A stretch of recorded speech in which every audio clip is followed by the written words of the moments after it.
Assalamualaikum warahmatullahi wabarakatuh. Perkenalkan, saya Putri Ainunisa dengan NIM A50121045. Saya dari kelas A. Di video ini saya akan menjelaskan mengenai teori-teori karir. Dan yang pertama ada teori karir menurut Donald E. Super, di mana menurut teori ini pada dasarnya perwujudan dari konsep diri itu sendiri, di mana pada teori ini menekankan pada konsep diri atau gambaran diri, di mana sehubungan dengan pekerjaan atau jabatan yang akan dipegang nantinya. Pilihan pekerjaan disesuaikan dengan potensi yang ada. Konsep diri pada individu tidak konsisten, melainkan berubah-ubah sesuai dengan umur atau lingkungan yang didapatkannya. Jadi nanti sebagai guru BK, jika mendapatkan kasus peserta didik yang ingin melakukan perencanaan karir, maka sebagai guru BK kita bisa mengarahkan karir yang akan dipilih oleh siswa tersebut, kita arahkan sesuai dengan potensi dirinya. Misalnya dia memiliki bakat di bidang seni. Nah, kita arahkan pilihan karir kedepannya nanti ke arah seni misalnya, tapi kita sesuaikan juga dengan keadaan yang ada di masyarakat. Contohnya seni, kita tahu penikmat seni banyak, jadi kita arahkan kamu suka menggambar, jadi mungkin kedepannya kamu bisa menjadi seorang pelukis. Kemudian sesuai dengan keadaan di masyarakat, pelukis kita tahu dapat melakukan pameran, dan dengan melakukan pameran itu pelukis bisa dikenal banyak orang. Kemudian dia dengan lukisannya bisa jadi dikenal banyak orang. Yang berikutnya ada teori trait and factor, dimana pada teori ini biasanya disebut dengan matching, dimana teori ini menjelaskan bagaimana pengaruh terhadap pilihan yang akan diambil oleh individu. Misalnya, setiap individu memiliki pola atau sifat yang dapat diukur, dan setiap pekerjaan itu memiliki pola atau persyaratan sifat yang unik dan dapat diukur pula. Nah, hal ini memungkinkan untuk mencocokkan sifat individu dengan sifat pekerjaannya. Semakin banyak kecocokan sifat antara individu dan pekerjaan yang akan dipilih, maka seorang individu akan lebih produktif dalam menjalankan pekerjaannya. Pada teori trait and factor ini dikenal, ada yang disebut dengan tes kepribadian atau dikenal dengan MBTI. Nah, dari hasil tes kepribadian atau MBTI ini nantinya sifat atau kepribadian seseorang akan diketahui apakah dia ekstrovert, introvert, atau dia orangnya mudah bergaul, atau dia pendiam, atau bagaimanapun. Dari tes MBTI ini akan diketahui kepribadian seseorang. Nah, makanya teori trait and factor ini ada 3 hal utama yang harus kita ketahui, di mana yang pertama, ketahui terlebih dahulu tentang diri kita sendiri, kemudian mencari tahu tentang informasi pekerjaan yang akan kita pilih, kemudian yang ketiga mengintegrasikannya. Misalnya setelah kita mengetahui kepribadian kita, kemudian kita mencari tahu tentang informasi pekerjaan yang akan kita pilih. Setelah kita cari tahu, kita cocokkan dengan kepribadiannya kita. Kalau cocok berarti kita integrasikan lagi. Setelah kita integrasikan, kita cocokkan dengan hasil kepribadian kita, kemudian dari informasi yang kita dapatkan tentang pekerjaan yang akan kita ambil, maka jika terdapat banyak kecocokan, maka bisa dibilang kalau kita berhasil melakukan perencanaan karir. Nah, untuk contoh penerapannya nanti setelah nantinya kita menjadi guru BK, misalnya ada siswa, dia memiliki minat di bidang hukum, kemudian bakatnya juga berkaitan dengan hukum, kemudian kepribadiannya memang ekstrovert, bisa bersosialisasi, public speakingnya bagus, kemudian dia punya relasi yang banyak. Kemudian kita sebagai guru BK dapat kan si anak ini menjadi pengacara. Kenapa? Dari hasil kepribadian yang kita lihat, ternyata anak ini memang ekstrovert, karena kemudian informasi yang kita dapatkan jika menjadi pengacara memang membutuhkan kemampuan public speaking yang bagus karena akan beradu argumen. Nah, dari sini kita melihat ada kecocokan antara kepribadian anak ini dengan pekerjaan yang akan dia pilih. Jika setelah kita melakukan pencocokan tersebut dan hasilnya ternyata terdapat banyak kecocokan, maka bisa dibilang pilihan karir yang akan dipilih si anak nantinya ini cocok, sesuai dengan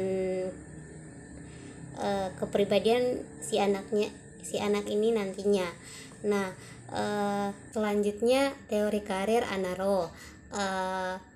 Teori ini didasarkan pada pengalaman masa kecil, di mana pengalaman masa kecil ini mempunyai kontribusi yang sangat besar terhadap pola atau logika dan pengambilan keputusan karir sampai individu ini menjalankan karirnya ke depannya. Nah, teori Anaro ini memiliki ciri khas, di antaranya itu ada genetika, kemudian ada pola asuh dan kebutuhan atau necessary. Nah, genetika itu sendiri didasarkan pada faktor genetik keturunan dari orang tua.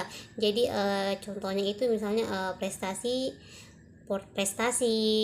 potensinya, selera atau hobi, bahkan fisiologinya itu bisa diturunkan dari orang tua ke anaknya. Yang berikutnya tadi ada pola asuh, di mana pola asuh ini dimaksudkan lingkungan yang menciptakan si anak nantinya. Jadi pola asuh ini tidak serta merta hanya pola asuh orang tua terhadap anaknya, tapi lingkungannya juga. Misalnya seorang anak tumbuh di lingkungan di mana dia tidak diterima, atau orang tua atau lingkungannya mengabaikan si anak tersebut. Nah, ada juga di mana si anak tumbuh di lingkungan yang overprotective, kemudian orang tua yang punya tuntutan yang tinggi terhadap dirinya, tapi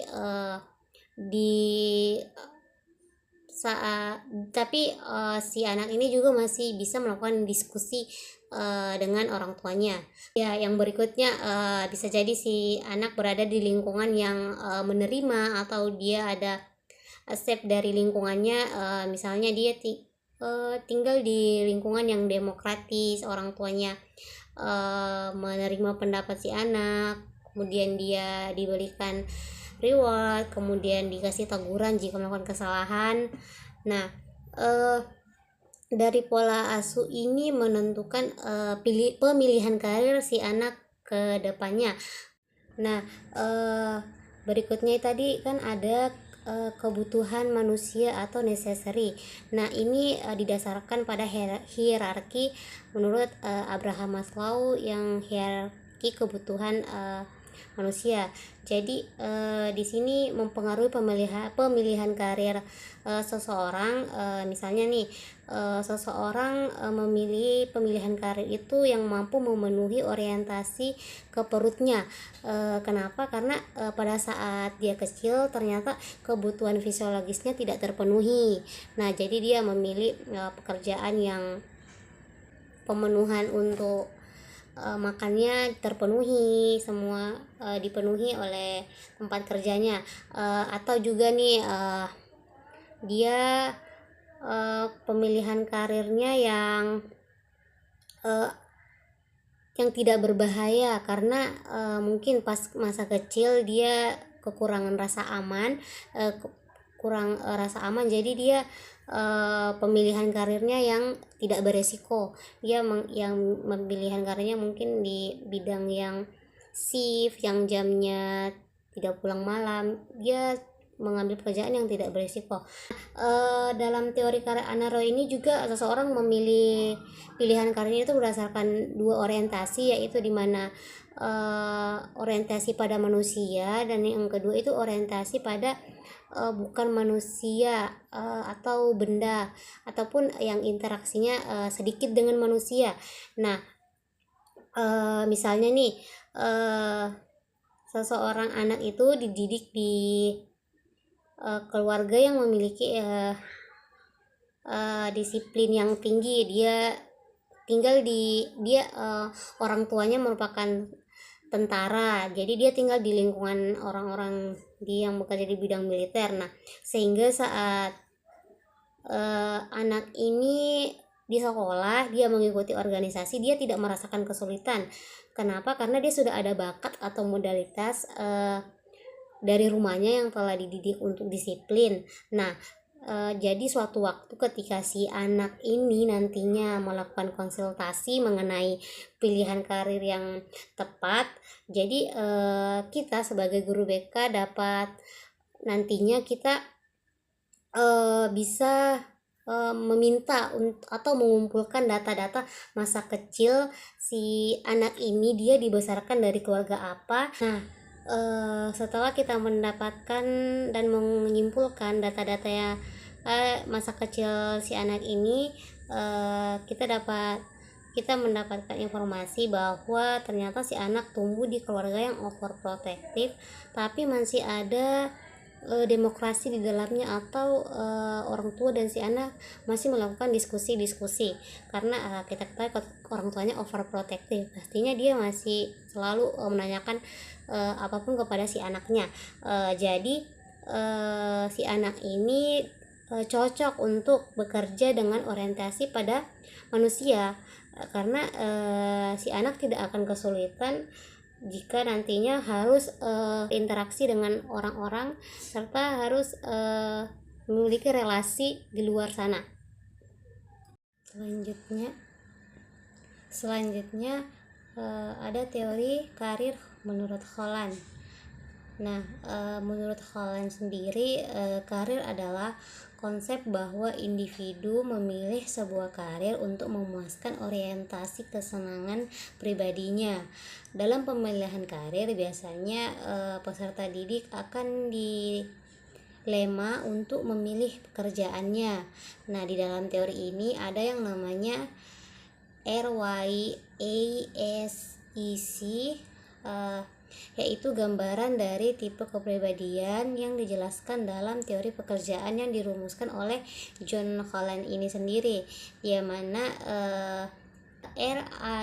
RIASEC merupakan singkatan dari realistik, investigatif, artistik, sosial, enterprising, dan konvensional. Realistik sendiri yaitu seseorang memilih karir pekerjaannya yang berorientasi pada penerapan. Ciri-cirinya yaitu berperilaku agresif, kuat jasmani, kecakapan dan koordinasi motoriknya yang baik. Seseorang dengan tipe kepribadian ini biasa dijuluki dengan si pelaksana. Selanjutnya ada teori karir menurut Mark L. Safikas, di mana karir merupakan kemampuan individu dalam beradaptasi dengan lingkungan pekerjaannya. Menurutnya, pilihan karir merupakan produk konstruksi yang dibuat oleh individu dan bukan hasil tes yang diberikan psikolog profesional. Safikas menekankan pada peran konselor dalam membantu konseli menemukan makna dan tujuan hidupnya. Di sini ditekankan perlunya adaptif dalam keadaan. Jadi di mana siswa nantinya akan diberikan pemahaman dalam pemilihan karirnya memang sesuai dengan yang dia butuhkan. Namun diperlukan juga kemampuan adaptif dengan keadaan. Seperti yang kita ketahui di zaman sekarang ini, perkembangan teknologi sangat pesat. Jadi perlu adanya adaptif ini bagi dalam diri setiap individu. Makanya kemampuan soft skill juga penting. Nah, berikutnya ada teori karir Krumboltz. Nah, Krumboltz memandang karir adalah hasil dari pengalaman dan pengaruh dalam hidupnya yang didapatkan dari lingkungan sosialnya. Nah, adapun faktor-faktor yang mempengaruhi karir Krumboltz diantaranya yang pertama ada warisan genetik dan kemampuan khusus, di mana diketahui kemampuan genetik berarti warisan dari orang tuanya atau turunan dari orang tuanya, kemampuan kemudian diturunkan oleh orang tua ke anaknya. Selanjutnya ada faktor lingkungan, kemudian pengalaman belajar, dan keterampilan menghadapi tugas. Nah, adapun untuk pengaplikasiannya yaitu seorang konselor membantu untuk memilih, merencanakan, dan memutuskan karir atau studi lanjutan di masa yang mendatang dengan cara melibatkan siswa dalam contoh kasus yang berisi masalah-masalah yang banyak dirasakan oleh siswa. Maka masalah tersebut didiskusikan dan direfleksikan bersama.